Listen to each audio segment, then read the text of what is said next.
So మనం ఇప్పుడు మాట్లాడబోయేది మనకి తెలుసు 2025 వచ్చేసాయి కొత్త సంవత్సరం. రాశి ఫలితాలు కూడా మనం మాట్లాడుకున్నాం. ఎవ్రీ నెల నా రాశి ఫలితాలు చెప్పడం అలవాటే కదా, ఈ ఛానల్కి చాలా చెప్పున్నాను.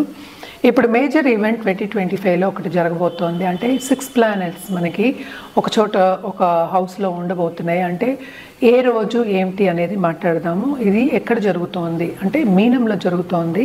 అది మార్చ్ 30th జరుగుతోంది. ఏమేమి ప్లానెట్స్ ఉన్నాయి అనేది కూడా చూద్దాము. అంటే శని మనకి తెలుసు మార్చ్ 29th మూవ్ అవుతున్నారు. అలాగే ఏంటంటే ఇప్పుడు మార్చ్ 2025 నేను మాట్లాడేది. జూపిటర్ ఏమో ఇంకా మార్చ్లో మనకి వృషభంలోనే ఉన్నారు. అండ్ మార్స్ అంటే ఏంటి, కుజుడు ఏంటంటే మనకి తెలుసు స్తంభించిపోయి ఉన్నారు. And also Mithunam and also మనకి ఏంటంటే మన కర్కాటకానికి అంటే నీచపడి కూడా ఉన్నారనమాట, పైకి కిందకి వెళ్తూ ఉన్నారు. సో మిగతా 6 ప్లానెట్స్ అంటే ఏంటంటే ఇప్పుడు మనకి మూన్ని కూడా మనం ఇక్కడ చేర్చుకుంటున్నాము. సో శని ఏమో నేను ఇందాక చెప్పినట్టు కుంభం నుంచి మనకి మీనం మార్చ్ 29th వెళ్తున్నారు. అలాగే ఏంటంటే సన్ ఏంటంటే మార్చ్ 13th-14th మనకి మీనానికి వెళ్తున్నారు అనమాట. అలాగే రాహు మనకి తెలుసు మీనంలోనే ఉన్నారు.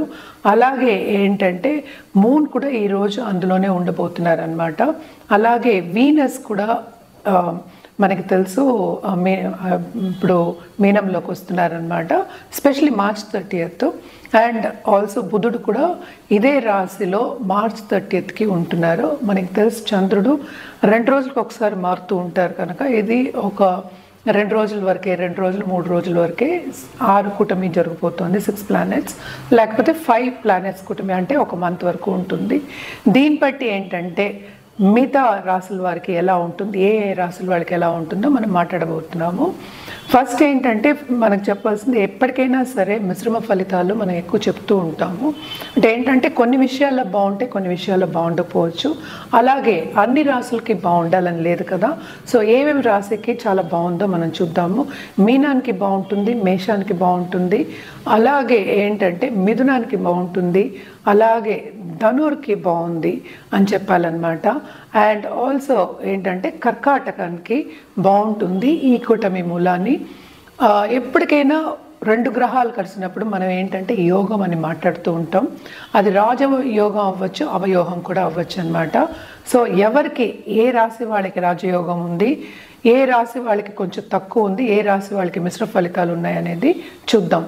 ఎప్పటికైనా సరే మనం మాట్లాడేది ఏంటి, పరిహారాలు చేసుకుంటే కొంతవరకు ఏంటంటే కొంచెం ప్రభావం అనేది తగ్గుతుంది కనుక అందరికీ చెప్పేది జనరల్గా రెమెడియల్ మెషర్స్ చేయాలంటే ఎప్పటికైనా మనం చెప్పేది శక్తికి. అంటే ఏంటి అంటే మనకి పరాశక్తికి మనం పూజలు చేసుకుంటే కనుక, లేకపోతే నిత్యం పూజలు చేసుకుంటే, లేకపోతే తలుచుకుంటే కనుక కొంతవరకు మనకి నెగిటివిటీ అనేది బ్యాలెన్స్ అవుతుంది, మనకి పాజిటివ్ బ్యాంక్ బ్యాలెన్స్ అనేది గ్రో అవుతుంది అనమాట. సో పాజిటివ్ బ్యాంక్ బ్యాలెన్స్ ఉంది అనుకుంటే అంటే థాట్సే కదా, మనం మంత్రాలు చేసినా మనం పూజలు చేసినా ఏదైనా మన సంకల్పంతోనే చేస్తూ ఉంటాం కనుక తప్పక పాజిటివిటీ పెరిగితే కనుక లైఫ్లో ఎప్పటికైనా పాజిటివ్ దశ అనేది కనిపిస్తుంది. అలాగే మంచి ఉన్నత వ్యక్తులతో సత్సంబంధాలు ఏర్పడి మీకు కెరియర్ కానీ లేకపోతే లైఫ్ కానీ బాగుంటుంది. ఎందుకంటే ఏదైనా సరే ఇంటర్పర్సనలే కదా. ఇప్పుడు 5 ప్లానెట్స్ 6 ప్లానెట్స్ కూడినప్పుడు అప్పుడే కదా ఒక విషయం ఒకటి జరుగుతుంది. ఏంటంటే ముందుకెళ్ళాలన్నా వెనక్కి వెళ్ళాలన్నా స్తంభించిపోవాలన్నా అప్పుడే జరుగుతుంది అనమాట. To go forward are to walk in the path అని చెప్పచ్చు. సో ఎప్పటికైనా సరే అన్ని రాసుల వారికి బాగుంటుందని చెప్పలేము, మిశ్రమ ఫలితాలని చెప్పాలి. నేను చెప్పిన ఏంటంటే పరిహారాలు చేసుకుంటూ ఏంటంటే అన్ని రాసుల వారికి మీరు చూసుకోవచ్చు అనమాట. మీ రాశికి ఎలా ఉందో కూడా చూసుకోవచ్చు. ఎప్పటికైనా పరిహారాలు అనేది వెరీ వెరీ ఇంపార్టెంట్. అదొకటి కాకుండా మనం మాట్లాడేది ఏంటంటే ఒక టాపిక్ గురించే కనుక ఎప్పటికైనా మీరు మీ జాతకాన్ని పరిశీలించుకుంటే, అంటే వ్యక్తిగత జాతకాన్ని పరిశీలించుకుంటే కనుక తప్పక రిజల్ట్స్ అనేవి డిఫరెంట్గా ఉంటాయి, రెమెడియల్ మెషర్స్ అనేవి డిఫరెంట్గా ఉంటాయి.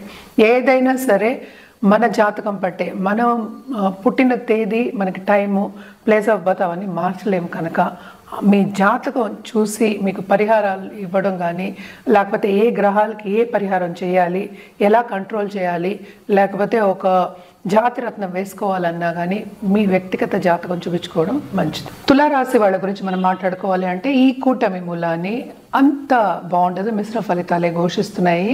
ఇది కూడా మనం నెలన్నర గురించి మాట్లాడుకుంటున్నాం. అండ్ ఆల్సో ఏంటంటే మూన్ కూడా ఉన్నారు కనుక షష్టం 6 ప్లానెట్స్ ఉన్నాయి ఇక్కడ మీనంలో.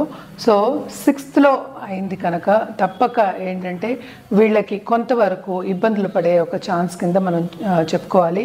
అలాగే హెల్త్ రీత్యా ఎవరైనా బాధపడుతున్నారనేప్పటికీ హెల్త్ విషయం మాత్రం కొంచెం సెన్సిటివ్ అవుతుంది, ఇంకా సెన్సిటివ్ అయ్యే ఛాన్సెస్ ఎక్కువ కనిపిస్తున్నాయి. అండ్ ఆల్సో ఎప్పటికైనా కేర్ తీసుకోవాలి, హెల్త్ కేర్ తీసుకోవాలి అనేది కనిపిస్తోంది అనమాట. 12 కేతు పడ్డాడు. అలాగే ఏంటంటే 6th మనకి రాహు ఉన్నాడు కనుక ఫారిన్లో ఉన్న వాళ్ళకి, ఫారిన్ టచ్ ఉన్న వాళ్ళకి, ఆన్లైన్ బిజినెస్ చేసే వాళ్ళకి తప్పక బాగుంటుంది. అండ్ జూపిటర్ కూడా మనకి ఏంటంటే డైరెక్ట్ అయిపోయారు. సో 6th 8th పడ్డారు కనుక ప్రాపర్టీ విషయంలో వీళ్ళకి లాభాలు వచ్చే ఛాన్సెస్ ఎక్కువ కనిపిస్తున్నాయి. అలాగే కోర్ట్ కేసెస్ ఉన్న వాళ్ళందరికీ కూడా ఈ నెలన్నరలో కొంతమందికి రిజల్ట్స్ వచ్చే ఛాన్సెస్ ఎక్కువ కనిపిస్తున్నాయి అన్నమాట. అలాగే మనం చూసామంటే 2nd లార్డ్ అంటే ఏంటంటే మార్స్ కూడా మనకి కొంతవరకు ప్లస్ పాయింటే అయిందనమాట. ఈ నెల అంటే నెలన్నర రోజు బాగుంటుంది.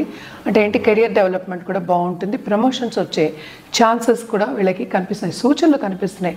వస్తుందని నేను చెప్పట్లేదు, అంటే ఇంక్రిమెంట్ వచ్చే ఛాన్సెస్ కూడా కొంచెం కనిపిస్తున్నాయి అన్నమాట.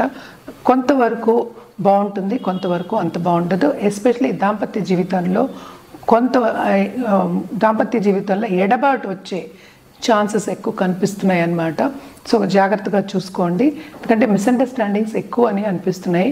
అన్ని పవర్ఫుల్ గ్రహాలే కనుక అవి కూడా అంత మంచి పొజిషన్లో లేవు కనుక ఇవి కొంచెం ఇంటర్పర్సనల్ రిలేషన్షిప్ మీద ధ్యాస పెట్టడం, అలాగే హెల్త్ మీద ధ్యాస పెట్టడం చాలా మంచిది. పరిహారాల విషయానికి వస్తే కనుక తప్పక నవగ్రహ పూజ చేయడం, అలాగే సన్కి మనమేమో అర్ఘ్యం ఇవ్వడం, ఆదిత్య హృదయం చేసుకోవడం సండే చాలా మంచిదన్నమాట. ఇవన్నీ చేసుకున్నప్పటికీ తప్పక ఏంటంటే గురు కాళ్ళు పట్టుకోవడం ఇంకా మంచిది. ఎందుకంటే ఆయన అనుగ్రహం ఉంటే అన్ని అనుగ్రహాలు ఉన్నట్టే, మనకి ఆయన బ్లెస్సింగ్స్ ఉంటే చాలు అనుకోవచ్చు. సో గురు అంటే ఎవరైనా గురు అవ్వచ్చు. అంటే తల్లి మనకి ఎప్పుడు చెప్తూ ఉంటే మొదటి గురు కనుక గురు టెంపుల్కి కూడా వెళ్ళి థర్స్డే మీకు ఎక్కువ ఓపిక ఉంటే తప్పక నిష్టగా చేయండి, ఇంకా బాగుంటుంది. కెరియర్ కూడా బాగా డెవలప్ అవుతుంది, ఎందుకంటే ఫ్యూచర్ బాగుండాలి కదా. సో తప్పక కెరియర్ కూడా డెవలప్మెంట్ మీకు చాలా బాగుంటుంది. అండ్ ఆల్సో ప్రాపర్టీ విషయం మీద, అంటే ప్రాపర్టీ విషయం అంటే ఏంటంటే ఈ రాశికి అధిపతి అయిన కుజుడేమో మనకి 8th పడున్నారు.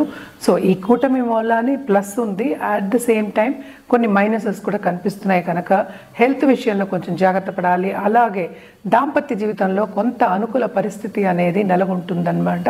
అండ్ ఆల్సో ఎప్పుడైనా చాలా బాధపడుతూ ఉంటే, హెల్త్ విషయం మీద బాధపడుతూ ఉంటే కనుక తప్పక కొంత ఓరట కలిగే ఛాన్సెస్ ఉన్నాయి. అండ్ ఆల్సో ఏంటంటే బాధ్యతలు ఎక్కువ అవుతాయి, లక్ అనేది ఫేవర్ అవుతోంది వీళ్ళకి. తప్పక చాలా బాగుంటుంది, బ్రహ్మాండంగా ఉంటుందనే చెప్పుకోవాలన్నమాట. మన పరిహారాల విషయానికి వస్తే కనుక తప్పక వీళ్ళకి ఏ పరిహారం చేయాలి అంటే కనుక జూపిటర్ అంటే గురు కాళ్ళు పట్టుకోవడం వెరీ ఇంపార్టెంట్.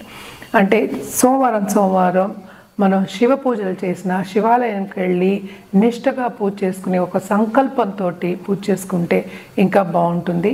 స్టేటస్ ఎలాగో వీళ్ళకి ఇంప్రూవ్ అవుతుంది, as a family also status improve అయ్యే ఛాన్సెస్ ఎక్కువ ఉన్నాయి.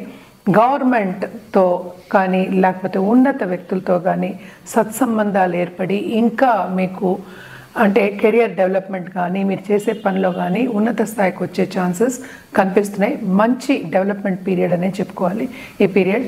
అండ్ ఆల్సో పరిహారాలు చేసుకుంటే కనుక ఇంకా మీకు బాగుంటుంది, తప్పక పరిహారాలు చేయండి.